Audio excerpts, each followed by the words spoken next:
একটা সময় পশ্চিমের এই জায়গাটি বাঙালির হাওয়া বদলের জায়গা ছিল, কিন্তু সময়ের সঙ্গে সঙ্গে তা আজ পাল্টে গিয়েছে।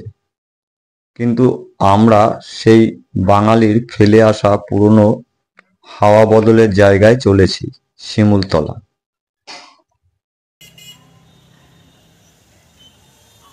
এসে পৌঁছালাম হাওড়া স্টেশনে।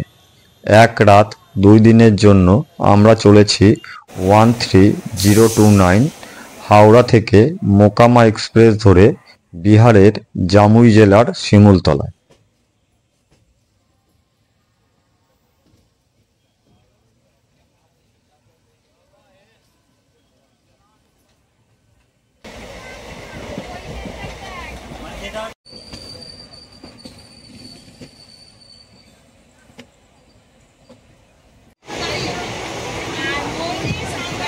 স্টেশন ছেড়ে মোকামা এক্সপ্রেসে শিমুলতলার দিকে এগোচ্ছি। আজকে রাত্রির জার্নিটা দেখি কীরকম হয়, কালকে সকালে আবার আপনাদের সাথে দেখা হচ্ছে। এই শিমুলতলায় যাওয়ার জন্য আপনারা সরাসরি দুটো ট্রেন পাবেন। এক হাওড়া থেকে 13029 মোকামা এক্সপ্রেস, প্রতিদিন রাত 11:20 ছেড়ে পরদিন সকাল 6:22 শিমুলতলায় পৌঁছায়। এই ট্রেনে 4টি স্লিপার কোচ আছে, যার ভাড়া 230 টাকা, এবং বাদবাকি কোচগুলি জেনারেল, যার ভাড়া 130 টাকার মধ্যে। 2 শিয়ালদা থেকে 13105 বালিয়া এক্সপ্রেস, প্রতিদিন দুপুর 1:40 ছেড়ে সন্ধ্যা 7:19 শিমুলতলায় পৌঁছায়। এই ট্রেনের স্লিপার কোচের ভাড়া 235 টাকা এবং 3A AC ভাড়া 630 টাকা। এছাড়া আপনারা সরাসরি যোশীডি পৌঁছে ওখান থেকে লোকাল ট্রেনে বা গাড়িতে করে পৌঁছে যান শিমুলতলা।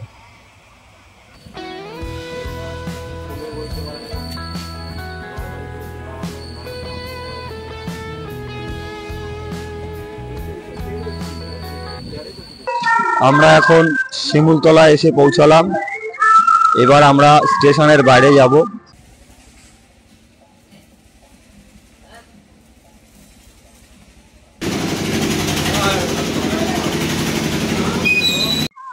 এবার 1 নম্বর প্ল্যাটফর্ম থেকে বাইরে গিয়ে টোটো নেব, দেখি কোথায় হোটেল পাওয়া যায়, কেননা আমরা এখনো হোটেল কোনো বুক করিনি।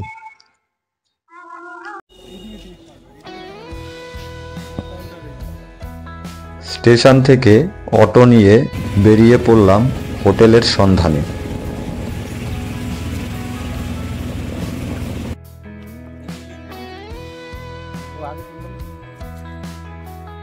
আমরা এবার শিমুলতলায় ঘুরতে এসেছি, আর এই শিমুলতলায় ঘুরতে এসে মুখার্জি ভিলায় উঠেছি। আর এই পেছনেই আপনারা দেখতে পাচ্ছেন মুখার্জি ভিলা। এই মুখার্জি ভিলার সম্পূর্ণ একটা ভিডিও নিয়ে আসব পরের ভিডিওতে।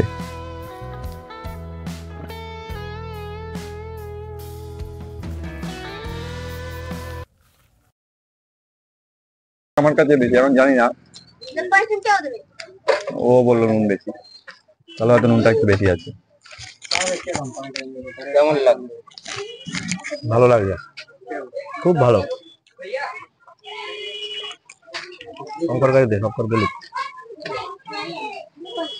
আমরা বাজার থেকে সকালে টিফিন করে নিলাম।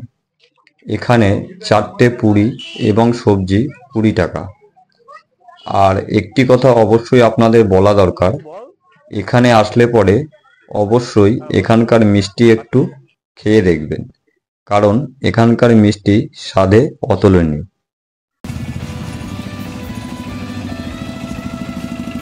অটো নিয়ে বেরিয়ে পড়লাম সাইট সিনে। আমাদের প্রথম গন্তব্য স্থান হলো ধারারা ফলস। এবার বলি, আমাদের এই সাইট সিন করতে 600 টাকা পড়েছে। আর এই 600 টাকায় শিমুলতলার প্রধান যে 3টি স্পট তা ঘুরিয়ে দেখাবে। আর এই 3টি স্পট আমাদের ভিডিওর মধ্যে তুলে ধরেছি।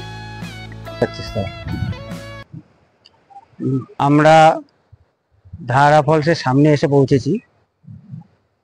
এখানে অনেকগুলো সিঁড়ি দিয়ে নেমে তারপরে আমাদের নামতে হবে।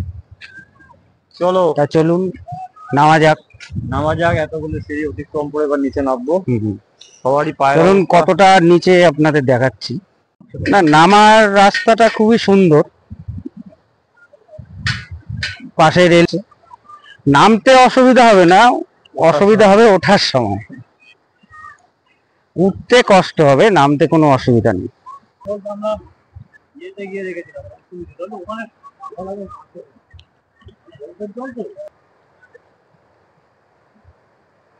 আছি ধারা ফলসের সামনে। বর্ষার সময় আসলে এরকম দৃশ্য দেখতে পারবেন। আমরা বর্ষার সময় এসেছি এই কারণে। শীতকালে হচ্ছে আপনার হাওয়া বদলের সময়, সবাই শীতকালেই আসে, কিন্তু আমরা বর্ষায় এসেছি যাতে এই দৃশ্যগুলো একটু ভালোভাবে দেখতে পারে। চলুন আসুন।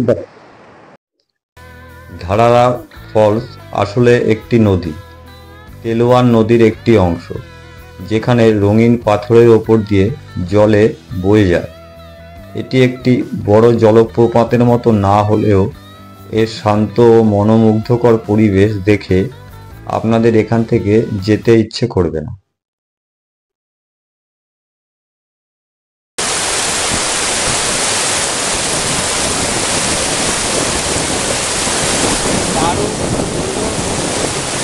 বর্ষায় না আসলে আপনারা দেখতে পারবেন না। দারুণ দারুণ, অনেক বর্তমানে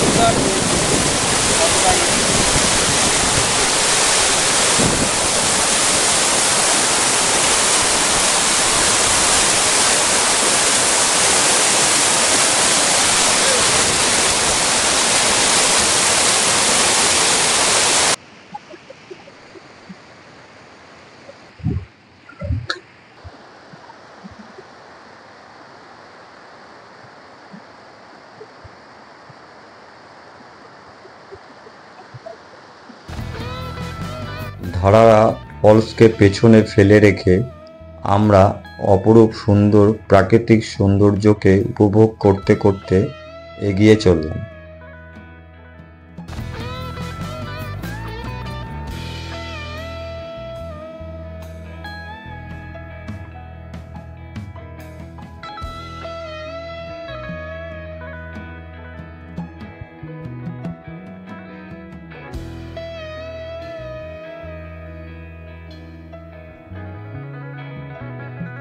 একটা সবজি, আলুর চোখা, কুঁদরি ভাজা, আর তার সাথে একটা চাটনি।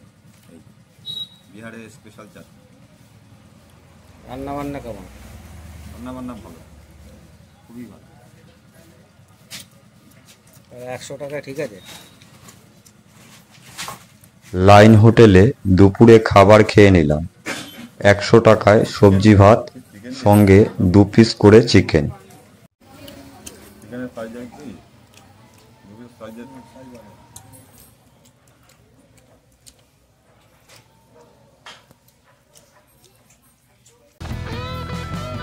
দুপুরে খাবার খেয়ে বেরিয়ে পড়লাম পরের 2টি স্পট লাট্টু পাহাড় এবং রাজবাড়ি দেখতে।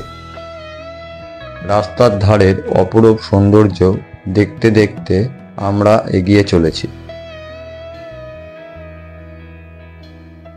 ওই দেখতে পাওয়া যাচ্ছে লাট্টু পাহাড়।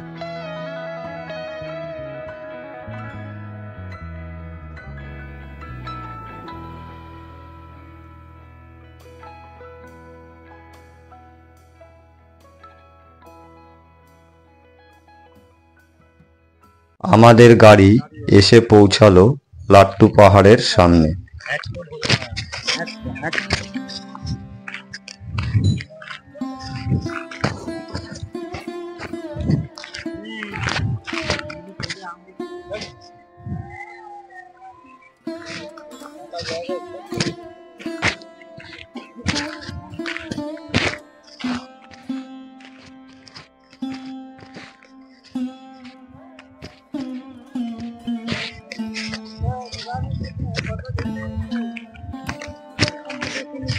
লাট্টু পাহাড়ের ওপরে।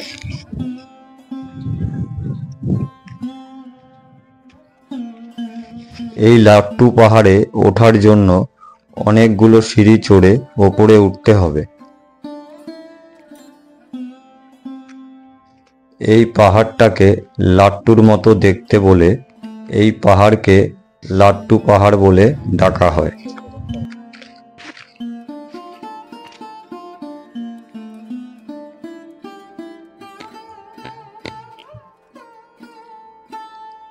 পাহাড়ের ওপর থেকে নিচটা দেখতে অসাধারণ লাগে। পাহাড়ের ওপর থেকে রাজবাড়ি দেখতে পাওয়া যাচ্ছে। অপরূপ দৃশ্য, না আসলে মিস করবে।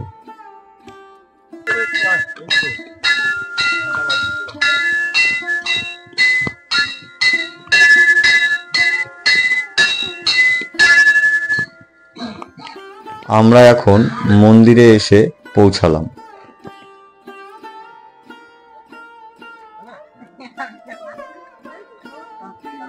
অটোতে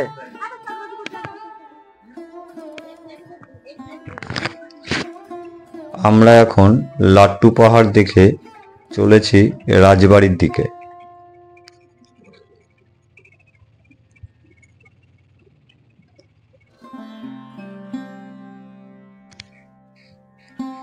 আমরা এখন এসে পৌঁছালাম নলডাঙ্গা রাজবাড়িতে। এটাকে আবার শিমুলতলা রাজবাড়ি বলেও অনেকে বলে থাকে। এই রাজবাড়িটি এখন ধ্বংসস্তূপে পরিণত হয়েছে। সবকিছু ভেঙে চুরে গেছে, চতুর্দিকে গাছগাছালিতে ভর্তি হয়ে গেছে।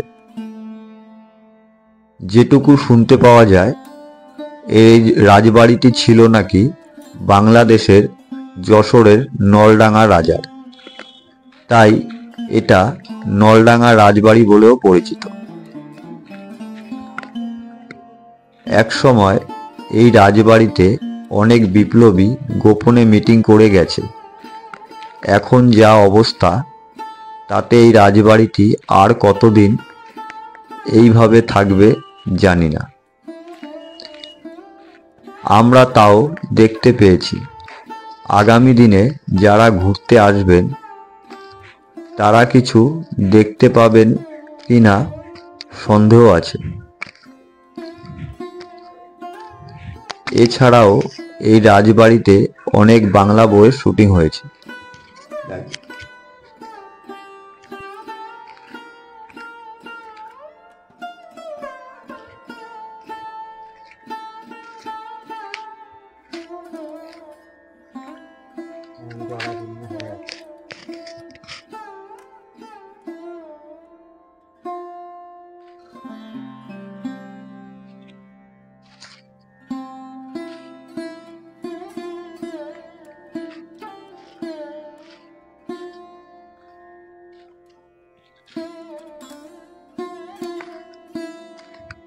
আমরা এখন যে পুকুরটার সামনে এসেছি, এই পুকুরে হয়েছিল দাদার কীর্তির সিনেমার শুটিং, যেখানে তাপস পাল গলা অবধি জলে নেমেছিল।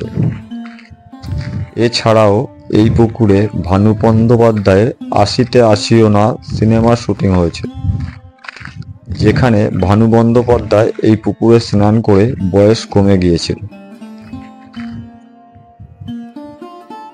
আর এই পুকুরটি একদমই রাজবাড়ির সামনে, আর এই পুকুর পাড় থেকে রাজবাড়িটা দেখতে খুব সুন্দর লাগে।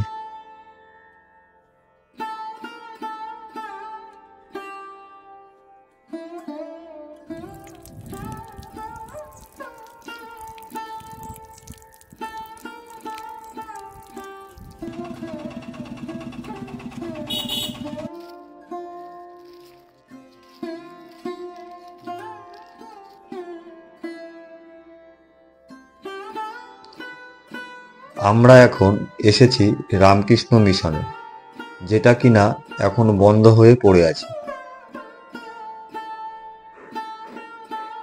আর এই দেখছেন স্বামী বিবেকানন্দের মূর্তি। এখানে স্বামী বিবেকানন্দ এসেছিলেন।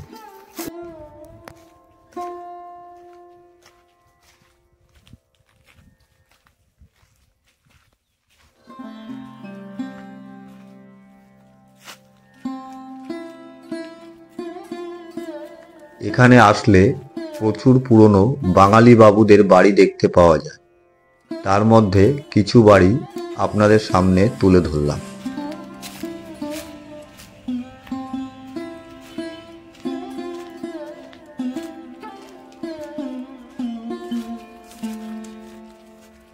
আলাদা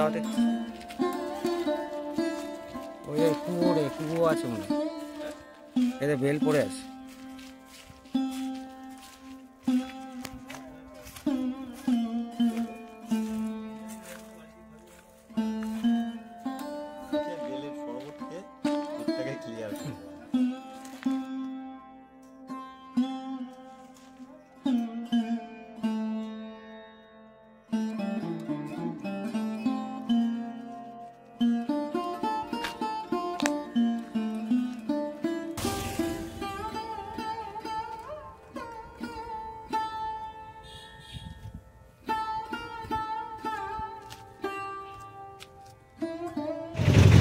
सब बंगाली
আমরা শিমুলতলায় ঘুরতে এসে যেই অটোতে করে ঘুরেছিলাম, আমরা এখন সেই দাদার সাথে আপনাদের পরিচয় করিয়ে দেবো এবং তার ফোন নাম্বার দিয়ে দেবো। আর আপনারা যদি কখনো ঘুরতে আসেন, সেই দাদার ফোন নাম্বারও আমরা ডেসক্রিপশন বক্সে দিয়ে দেবো। আর এই দাদার সাথে যোগাযোগ করে আপনারা আসতে পারেন। আমার নামটা বলো। मेरा नाम अजय कुमार यादव, सिमुलतला से बोल रहे हैं। Mobile number 9955831473। আর আপনারা আসলে দাদার এই ফোন নাম্বারে যোগাযোগ করে আসতে পারেন। দাদার ব্যবহার খুব ভালো এবং আমাদের খুব সুন্দরভাবে ঘুরিয়েছিল। আপনাদের যখনই আসতে ইচ্ছে হবে এই দাদার সাথে কন্ট্যাক্ট করে আসতে পারেন।